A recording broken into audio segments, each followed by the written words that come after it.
செந்தில் பாலாஜி அதிமுகவின் துணை பொதுச் செயலாளர் ஆவதற்கான பேச்சுவார்த்தைகள் அட்வான்ஸ் கட்டத்தை துணை பொதுச் செயலாளர் ஆக்குவா எடப்பாடி தான். இல்ல சார், செந்தில் பாலாஜி அவர்கள் இந்த மாதிரியான எதிர்காலம் இல்லாததுல போய் அவருக்கு உடனடியாக பிஜேபியிலிருந்து அழைப்பு வரவில்லை. ஒன்று, அழைப்பு வரும் இடம் எது?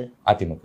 எடப்பாடி அழைக்கிறார். செந்தில் பாலாஜி அவரிடம் கேட்பது, எனக்கு துணை பொதுச் செயலாளர், கரூர் மற்றும் கோவை மாவட்டத்தின் பொறுப்பாளர், இரண்டையும் கொடுத்தீர்கள் என்றால் போதும். சோ இதை எடப்பாடி ஏன் ஏத்துக்கணும்? வேலுமணிக்கு எப்படிதான் செக் வைக்கிறது? எதிர்கட்சிக்காரனை பற்றி எனக்கு பிரச்சனை இல்லை, என் கட்சிக்காரனை அழிக்க வேண்டும்.